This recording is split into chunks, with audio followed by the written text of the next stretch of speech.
I know this concept is completely impossible to believe for modern audiences. Did you know there actually are really good Marvel related movies that aren't connected to the MCU?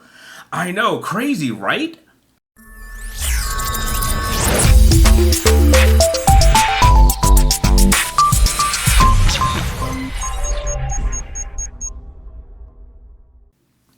Well, what's up again there, guys? Brian here to 3 Topics Gamer, and I have another one of my awesome top 10 list videos to share with you guys today. Now, with the absolutely incredible success of the recent Deadpool and Wolverine movie, I thought it would be a nice idea to just kind of go back and share what I think are 10 of the best Marvel-related movies that aren't directly connected to the MCU. I know that Deadpool and Wolverine kind of tried to connect to some of these films, but I kind of like to view them as like their own individual properties away from the MCU because I think they work just fine. So that's pretty much what this video is pretty much all about. So if you do happen to enjoy this video by the end, please do not forget to like, share, and subscribe. Keep tracking me on my future videos. And remember, if any of you guys have requests for either reactions, top 10 list videos, tier list videos, or just discussion videos in general, please let me know what you would like to see in the comments down below, and I will try to get them up as soon as I can. So I won't waste any more time. Let's jump into what I think is my 10th favorite non-MCU Marvel film of all time. Starting off, number 10 is the very first Spider-Man film from Sam Raimi. This one was just an absolute joy to see when I was a kid.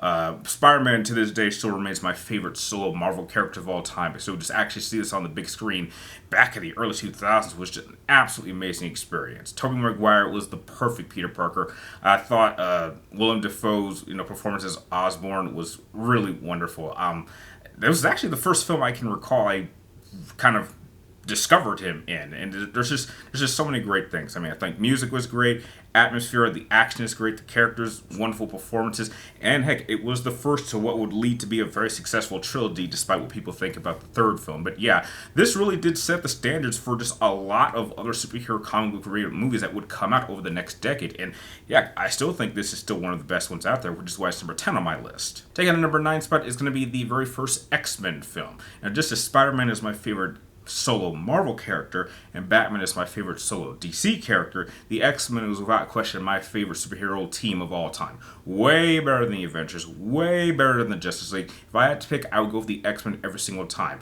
This was really a key movie for a lot of stars in this film, especially Hugh Jackman. I believe this was like his first main leading role, and he really absolutely captured the entire essence of what it meant to be Wolverine, or at least his interpretation of Wolverine. I thought Patrick Stewart portrayal of Professor Xavier was absolutely spot on. I think that the look of the characters was absolutely fine for this tone of X movie that they're trying to make. I know that a lot of people like to complain that they don't like the black suits, but heck, I actually like the black suits because it gave them their own identity away from what you would expect from the comic books. This was at a time where you didn't necessarily need to be comic book accurate to provide a very good movie. And I still think that even to today's standards, this X-Men film is by far very enjoyable and still holds up even 20 plus years later. And I will say this, out of all of the movies that I have on this list, this one by far has my favorite poster. Sad part is I can't find it anywhere, so if any of you guys know where I could find a copy of this poster online, please let me know immediately because I absolutely want to hang this on my wall again. Taking the number 8 spot is going to have to go to Spider-Man Enter the Spider-Verse. I do like this version better than the sequel because I think the sequel just has a number of flaws that can just kind of slightly hold it back. But this pretty much tells a kind of multiverse story of how Miles Morales became this, or technically his world's variation of Spider-Man, and he has to interact with other variations of Spider-Man that kind of come into his universe, or technically he kind of goes into another Peter's universe, or vice versa. It's still a little bit confusing, but still very, very enjoyable. I absolutely loved the story that they were trying to tell. There was a lot of growth from Miles as a character, and this is based around a character I don't really like. I don't consider myself a Miles Morales fan, and I don't think we ever will. I ever will be, but I think that what they did with his character was very heartfelt. There was definitely moments to shine for the other variations of Spider-Man. I even liked what they did with some of the villains. What I think Spider-Verse was able to do was it was able to tell a very, very good, mature story involving a media that a lot of people don't take seriously, especially if you're not like Disney. Like, a lot of animated films don't get a lot of credit, but I do think that this film did a very good job of breaking that barrier that even outside of Disney and outside of some more prominent animated studios, that Sony can actually produce an animated film that is just as good, if not better, than a lot of live action Spider-Man movies. And this film managed to do that with flying colors, which is why it's number 8 on my list. Number 7 on my list is going to have to go to the very first Deadpool movie. Now, there was a lot of work that needed to be done in order to get this movie out in theaters. And, there's even stories as for who exactly leaked the test footage for this Deadpool film. But heck, that really would establish everything we've had up to this point, including an incredible Deadpool series of trilogy set of movies. I think Ryan Reynolds was absolutely perfect. And while what they did with Ryan Reynolds' Deadpool in the Wolverine Origins film was truly an abomination, this definitely made up for it. He was actually able to play the merc with the mouth. His portrayal was absolutely perfect. The storyline actually did have some heartfelt moments, so it wasn't just a comedy. I think him breaking the fourth wall was just the right amount to the point where it didn't get annoying as it would be in later films. And I just think that it plays it pretty straightly. It doesn't have to go too over the top, and heck, you know what you're getting. And I think the promotion for all the Deadpool films has been truly spectacular, which is what has led to its massive success even to this day. But it really all started with this film, which is what really gives it a well-placed spot on this list for me. Taking the number 6 spot on my list has to go to Blade 2. Now here's a fact that a lot of people completely forget about, but did you know that Black Panther was not the first live-action black superhero movie of all time? No, it was actually Blade. And even more so, did you know that Blade, the first Blade movie, is actually the first live-action Marvel film? I don't think that kind of really weird Fantastic Four movie actually counts, although some people might say it counts even though it never officially released. But that's beside the point. But I think that the sequel to Blade 2 kind of follows the pattern that a lot of Marvel films at the time were following, where the first film was really good and the second film was even better. And I absolutely do think that Blade 2, even to this day standard, is easily one of the best Marvel non-MCU films of all time. I think Wesley Snipes was absolutely perfectly casting as Blade. I think the threat of the Reapers was very, very interesting because the Reapers were a variation of vampire that were immune to the common weaknesses that vampires are typically associated with. So it really sees Blade really at his hardest to struggle. He's dealing with an enemy that is really, really difficult to take on and can really give him a major challenge. So that's like the one element that I really appreciated. I actually didn't mind the members of the Blood Pack, which were pretty much a group of vampires that were training for several years in order to take out Blade, and then Blades ended up leading this crew. I thought that the intro was a little bit interesting, even though it was kind of quickly thrown over. And I actually thought the final fight between Blade and Nomak was really intense. I mean, just to see someone who doesn't go down and can actually outfight Blade and give him probably his hardest challenge out of any of the Blade films was really amazing to watch. And a key reason that's why, even by today's standards, I really enjoy Blade 2 and give it high praise, which is why it's number 6 on my list. Now we're entering the top 5, and these are the best of the best in this list. And starting off the top 5, I have to go with X-Men First Class.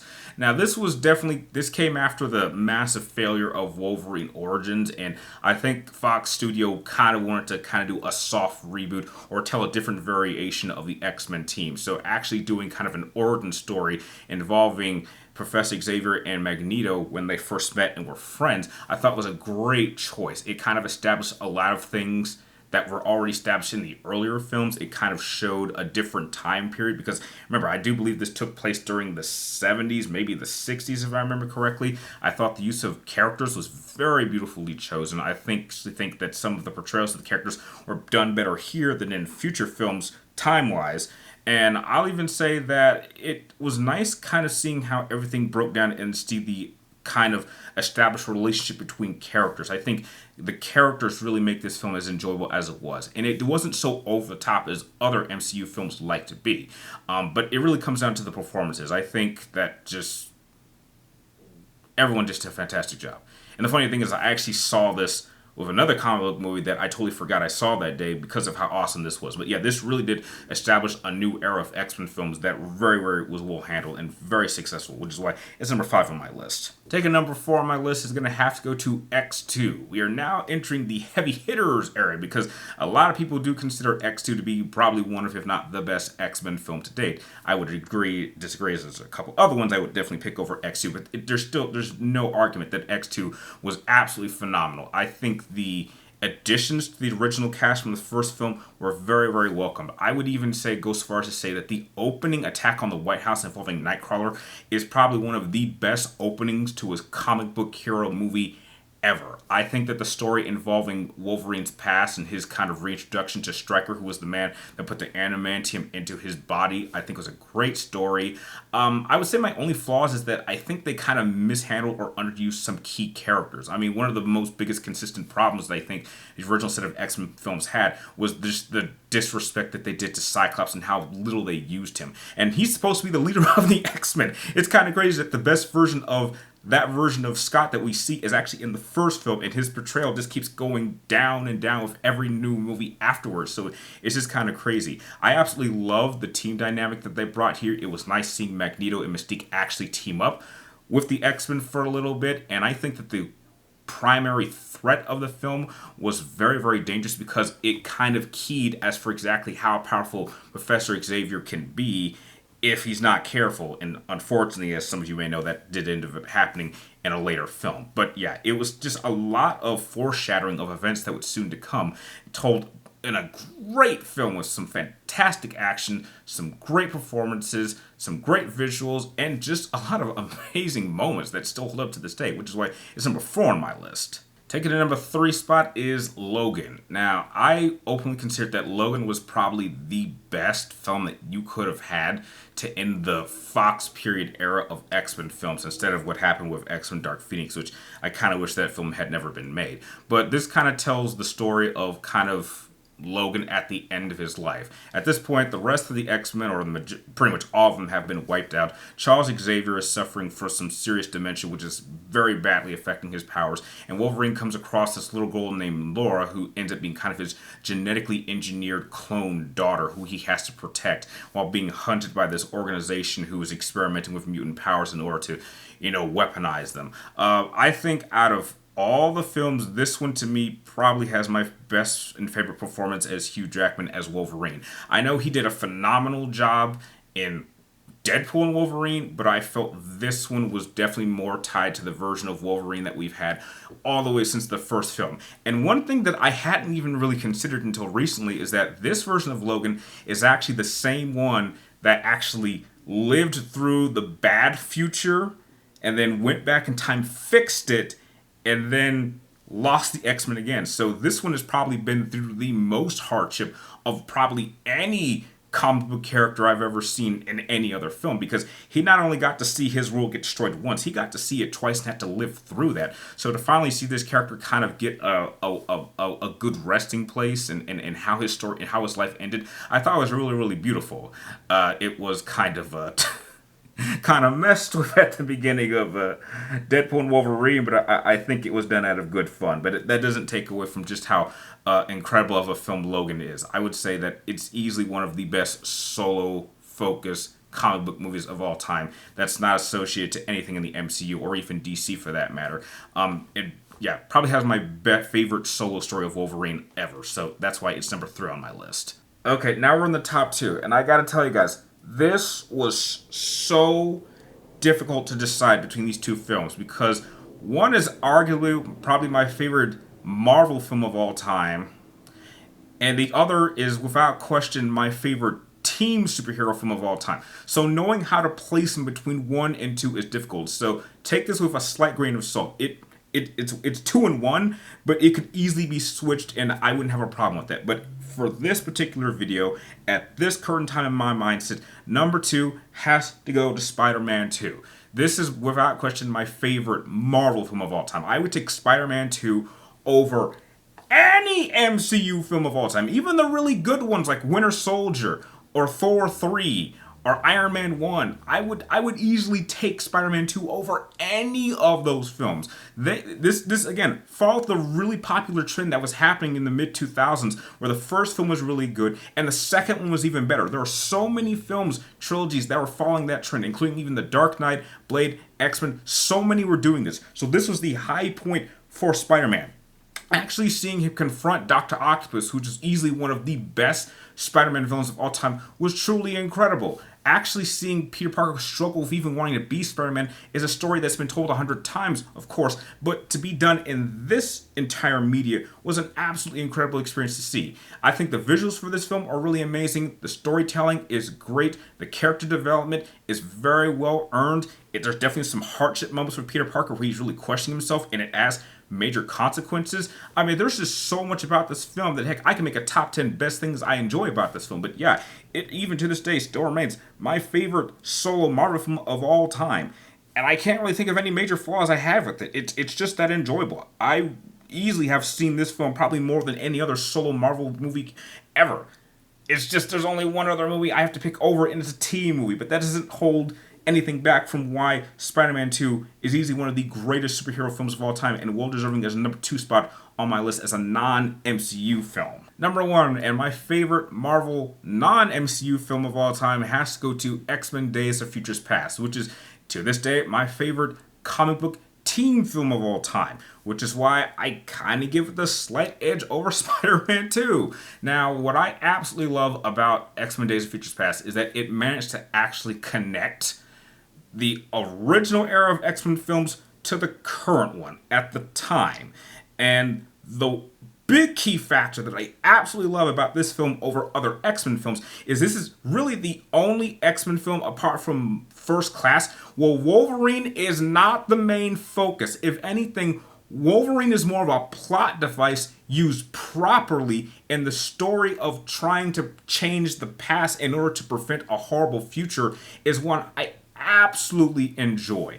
Not seeing Wolverine take the lead was a major plus and something I welcomed. The opening Sentinel fight is one of the most horrifying things I've ever seen. I mean, mutants get killed in this. These are some of the most brutal deaths I've ever seen in a comic book. Probably the most brutal deaths. And I'll say this, as someone who has never seen Avengers Endgame and probably will never watch it, I don't know how that final fight at the end happened, but I tell you this much. Had Thanos had an entire army of these souped up Sentinels, the Avengers or whoever showed up at the end would have been totally massacred.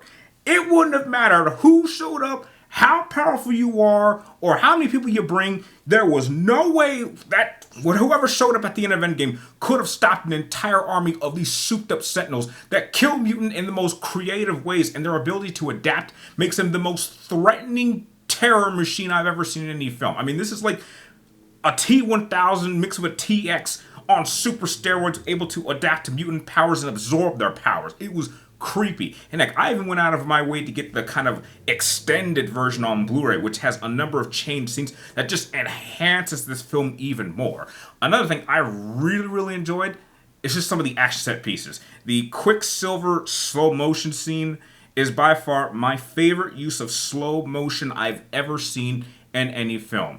The action isn't so much over the top as you'd expect in other comic book films, but it doesn't need to. It's all about the characters and the consequences of their actions and wanting to do what they can to make a better future than what happened before. And that is a story that is still endearing to me to this day, which is why not only is X-Men Days of Futures Past my favorite team movie of all time, it's also my favorite non-MCU film of all time. I would watch this over any Avengers film any day, and that'll probably stay that way till the day I die. So that is my list of my top 10 favorite non-MCU films of all time. If you would like, I would love to know what are some of your favorite non-MCU Marvel films of all time. Let me know in the comments down below, and like always, thank you guys for watching. You're awesome, and I'll see you guys next time.